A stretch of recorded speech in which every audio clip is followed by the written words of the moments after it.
Welcome to Beyond the Broadsheet, a Lincoln County News podcast where we sit down with each other and the people of Lincoln County to better understand what's going on in our community and the world around us. We're your hosts. I'm Molly Rains, a reporter for the Lincoln County News covering Waldboro, Jefferson, and Somerville. And I'm Piper Pavelich, also a reporter for the Lincoln County News. I cover Dresden, Noblesboro, Whitefield, and Wiscasset for the paper. On this episode, we are going to talk with our coworker, Johnathan Riley, about his connection to a community hub in Damariscotta, Schooner Landing and Marina, and what the future holds for the beloved institution.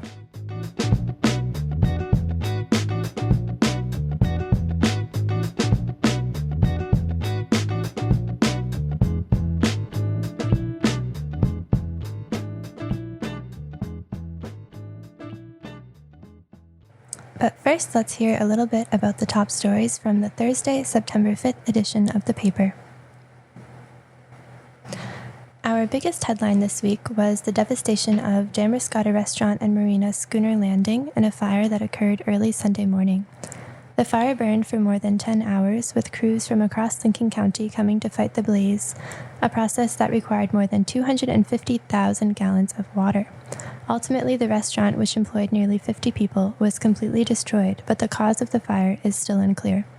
We'll be hearing more about this story from our reporter, Johnathan Riley, who worked at Schooner Landing as a bartender for nearly a decade and covered the fire on Sunday, in a little bit. Se Vende Jewelry and Gift Shop in downtown Damariscotta is closing after 16 years of business. Business owner Olive Jones told our Twin Villages reporter Nolan Wilkinson that she's closing the shop's doors to focus on other pursuits, including caring for her young family.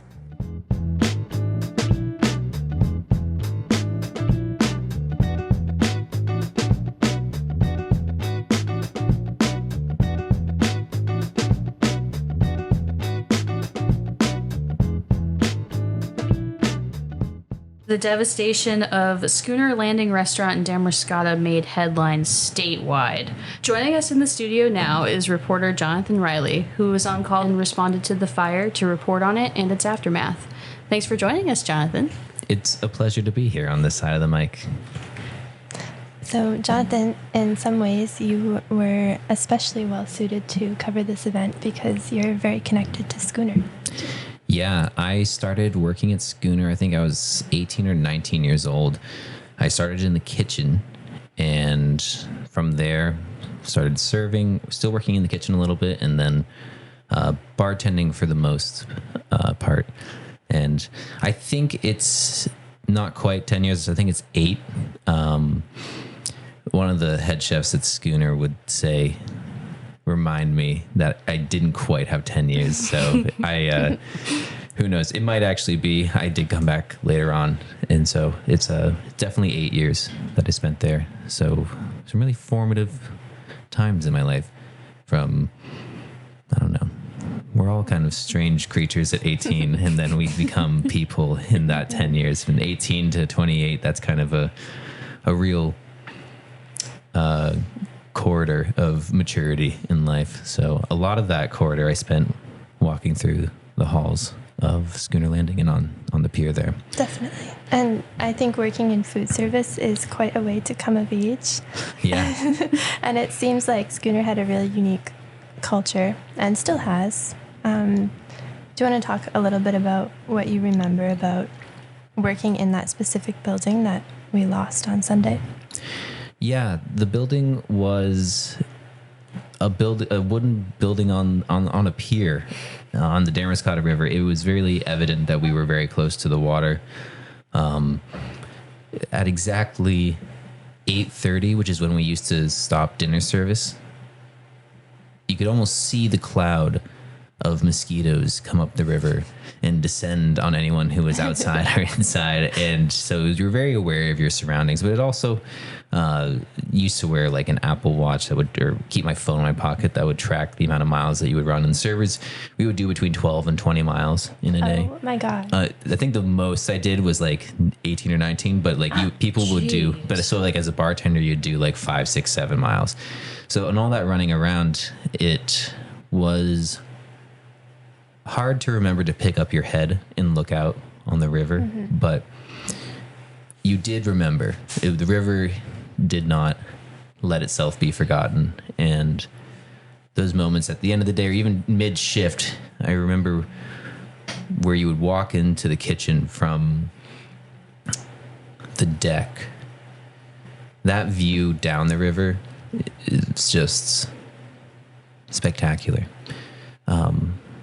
And I mean, it's hard to pinpoint where my favorite memories are of that place, but I didn't know it at the time, but I was in the act of becoming an adult in a community. You're learning, interfacing with people in the service industry all day from all walks of life in a capacity where someone comes to you and you're there to help provide a service, and doing that at Schooner Landing was incredible. I mean, it felt like Schooner has had a reputation sometimes of being a little edgy, and that reputation is sort of eroded over the last 20 years under Scott and Charlie's tenure. But I got to see glimpses of it while I was bartending every now and then. I remember brawls on the deck after a family didn't get their chicken sandwich, and someone took a swing at someone, and that didn't happen all the time, but it happened twice, which was weird.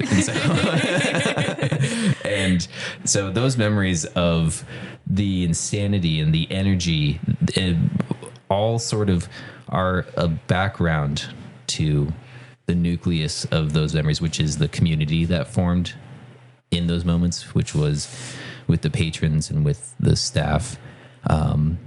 It was incredible to work in a place that really felt like it was the living room of Damariscotta, and the living room of a town on the Bristol Peninsula that everything goes through. It's really difficult for me to imagine the landscape of Damariscotta and Lincoln County without Schooner.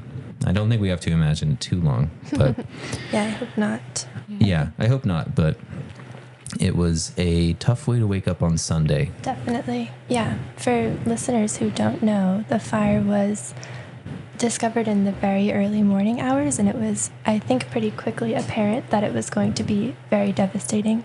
Yeah. So I wonder if you could talk a little bit about, considering especially the importance of Schooner to you and the relationships you made there, what it was like to respond as a reporter to such an upsetting scene. It was really terrible. It was,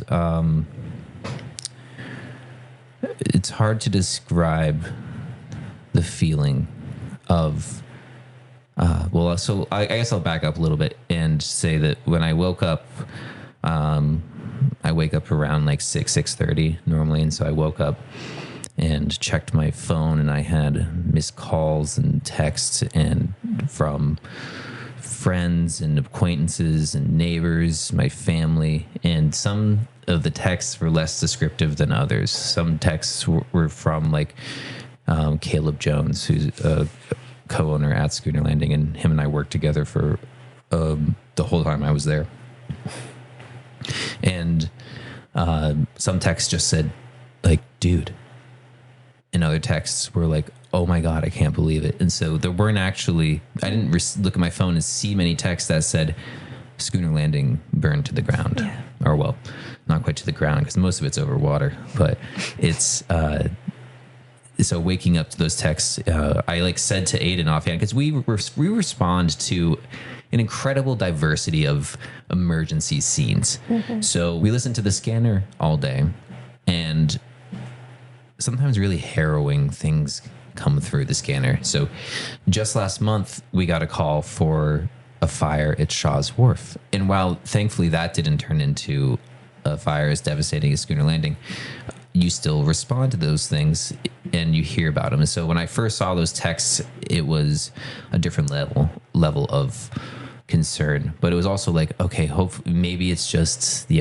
outside, like, because frankly the cage where people go to smoke at Schooner, when I was bartending, I'd have to go out and put that out pretty regularly. People would throw stuff in, we just throw some water in it, and so like fires Interesting. happen, but this going out, leaving my apartment, because I live within, for listeners, I live in downtown Damariscotta, and when I look out my balcony, I can see Schooner Landing and I can see the back parking lot. And so I went out on my balcony, and it was gutting.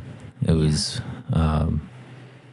and I got to the scene, and which was right outside my door. And, shout out to just everyone in the community. People were hugging it and were really responsive to one another and really empathetic. And as I was descending the staircase, the back door to Rue 77 is there, and Roger, who runs it with his wife, Prudence, Roger yelled at me. He's like, "Do you need a coffee? What do you need?" And I just went outside and I yelled at him, I think cortado, which is a strangely specific thing to yell during an emergency. Oh my God, my whole, this is, oh yeah, I'll have a cappuccino. Just place an order. Yeah, right. A cappuccino. What do you have for 0-calorie sweeteners? No. So I yelled something and went outside. John Roberts, the Damariscotta fire chief and our publisher here, he was out there, and he was one of the first people I saw, and he hugged me and said, "I'm sorry, we did everything we could." And I just burst into tears. The rest of the crew from Schooner was there. A lot of them I've worked with before, a lot of them I haven't, which is, I still go over and say hi. And I saw Sean Puckett, who works as a bouncer at Schooner from time to time, and I served him a bunch at Schooner, and we become good friends.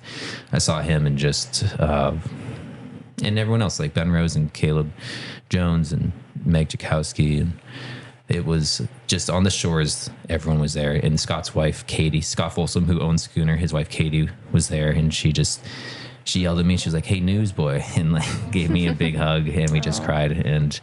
But then switching out of that into realizing okay, I am working now. I'm working was wild. That was wiping away tears, and also thinking is this the best composition for this shot, for this photograph? Was really insane, because people were also coming up to me as oh my God, because they knew that I have a history with Schooner. Are you in looking for solace and just the grief together. So that was completely gutting, and then the rest of the day was spent sort of with the firefighters and going to write a quick update about Schooner for the paper, and then coming back and just trying to be there and listening to the stories and speaking with Scott and Caleb and Meg and Steve and the whole crew. The best part about this community and about community in general is if you take care of community, eventually community will take care of you.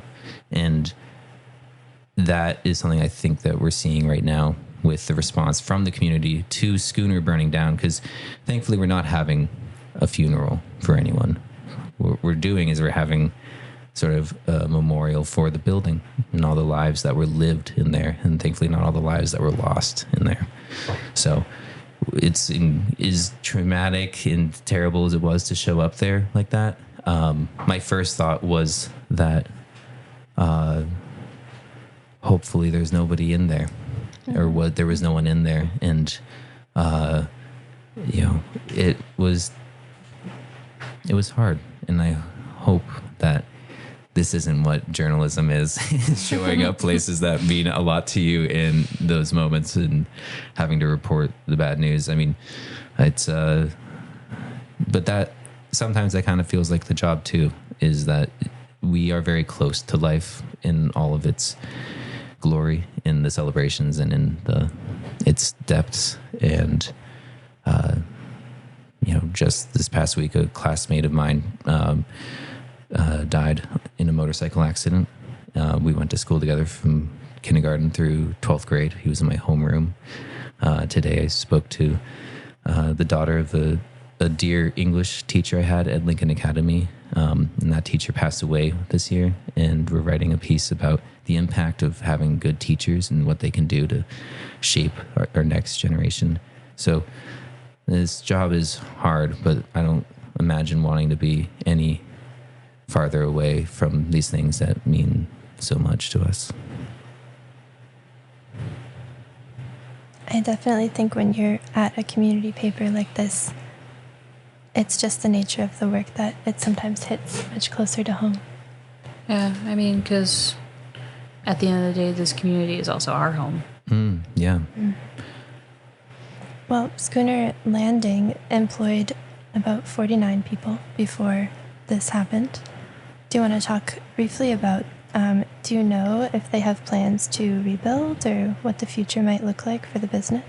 Yeah, so they will rebuild. I mean, there are rumors about what that'll look like, but I know for certain that Scott and Caleb are going to try to recreate the feeling of the previous building. And, you know, it's hard to describe what that feeling was. It was like if you went there enough as a patron, or even if you worked there briefly, it was getting to know the people of this community of Lincoln County. And eventually, strangers show up and become friends, and then friends show up to become family, and that sort of progression. So Scott did it once before, and Scott and Caleb, if there's anyone that can do it, it'll be them. And so I don't know structurally what it'll look like. I imagine they'll take the opportunity to do maybe something new or fun, or maybe not. But I know that it'll come back, and that spirit is, I think it'll be up to the community as much as it is Caleb and Scott to help recreate that feeling in the building of this is a place where we're all welcome, and this is a place where community happens and community goes. So I don't know what it'll look like, but I know what I think it'll feel like. Now, so far as the employees and what happens is going to happen to them, I know some of them have already gotten other jobs. Well, thank you, Jonathan. I think for all the pain that is so obviously a part of reporting stories like this, your connection also made you the person to tell the story and help communicate what so many people shared and the memories there. So. Well, thank you for saying that. It's it affected me, but I know people who it affected more and whose lives are more deeply ingrained there, and my heart goes out to them. But I wrote in the editorial this week, just like the tide, Schooner will be back. 100%. Thank you, Jonathan. Yeah, thank you. This has been Beyond the Broadsheet, a Lincoln County News podcast. Thank you for listening. You can find more from the Lincoln County News online at lcnme.com or on newsstands across the Mid-Coast. We'd like to thank the Maine Independent News Collaborative for their support with this project. And we'd also like to thank our listeners and the people of Lincoln County. Without you, there's no us. Until next time.